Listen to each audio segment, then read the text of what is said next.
Rumpelstiltzkin from the Blue Fairy book.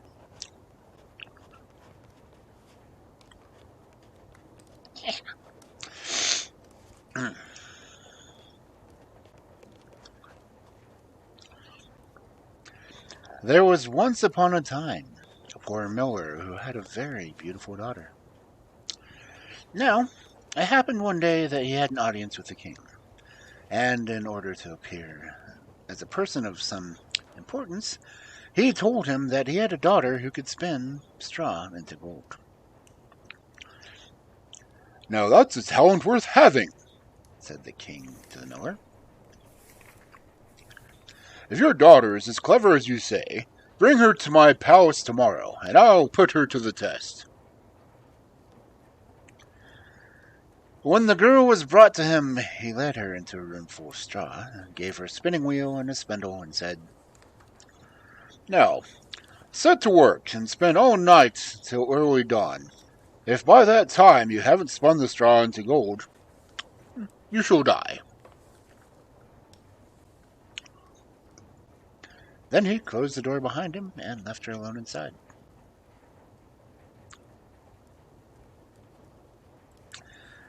So, the poor miller's daughter sat down and didn't know what in the world she was to do. She hadn't the least idea how to spin straw into gold, and became at last so miserable that she began to cry. Suddenly, the door opened, and in stepped a tiny little man, and said, "Good evening, Miss Miller Maid. Why are you crying so bitterly?" "Oh," cried the girl, "I have to spin the straw into gold, and I haven't a notion how it's done."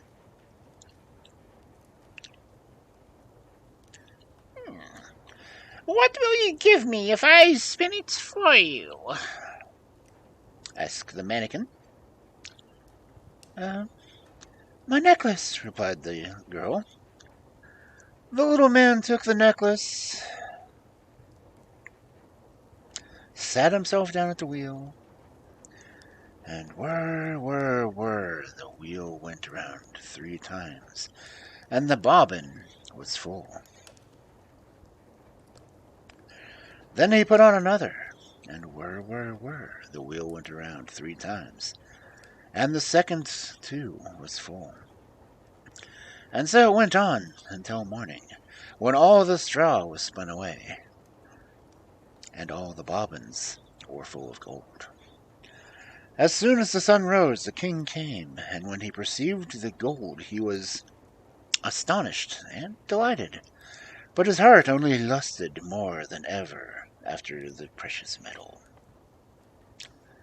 He had the miller's daughter put into another room full of straw, much bigger than the first, and bade her, if she valued her life, spin it all into gold before the following morning. The girl didn't know what to do, and began to cry. Then the door opened as before, and the tiny little man appeared and said, "What will you give me if I spin the straw into gold for you?" The ring from my finger," answered the girl.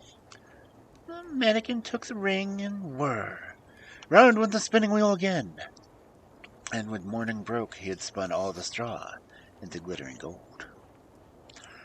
The king was pleased beyond measure at the sights, but his greed for gold was still not satisfied, and he had the miller's daughter brought into yet a bigger room full of straw, and said,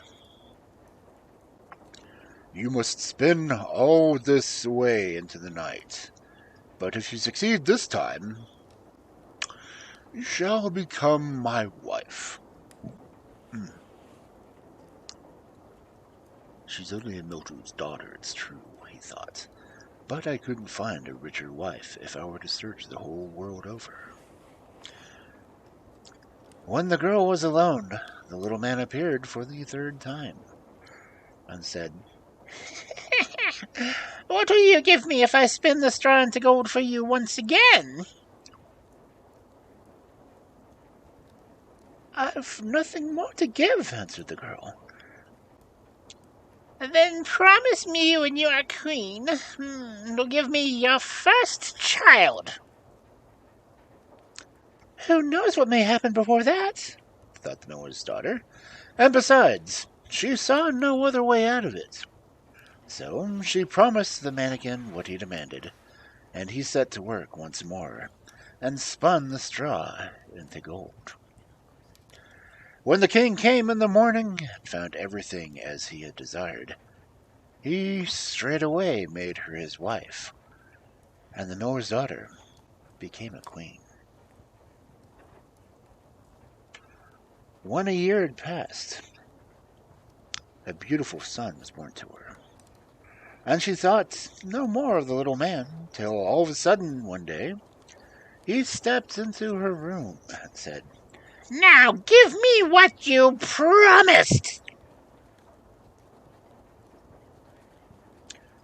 The queen was in a great state, and offered the little man all the riches in her kingdom if he would only leave her the child.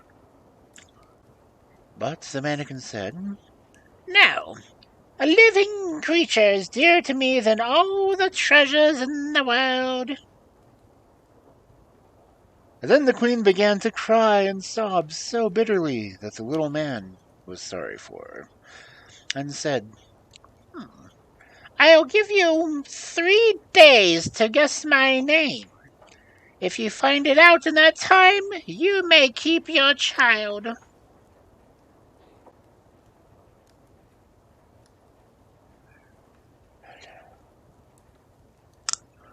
Then the queen pondered the whole night over all the names she had ever heard, and sent a messenger to scour the land, and to pick up far and near any names he could come across. When the little man arrived on the following day, she began with Caspar, Melchior, Belshazzar, and all the other names she knew, in a string. But at each one the little mannikin called out, That's not my name. Yeah.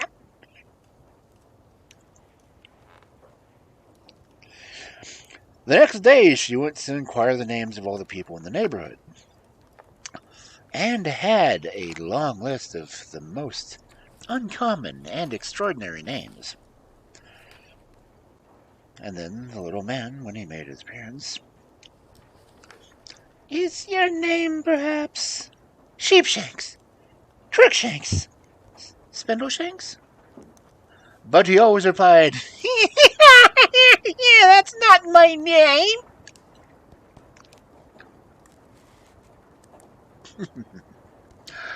On the third day the messenger returned and announced, I've not been able to find any new names, but I came upon a high hill round the corner of the wood where the foxes and hares bid each other good night.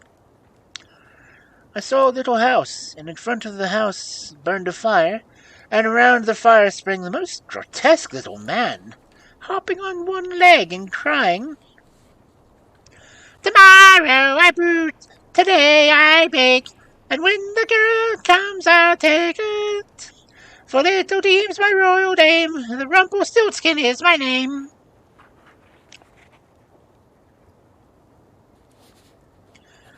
You can imagine the queen's delight at hearing the name.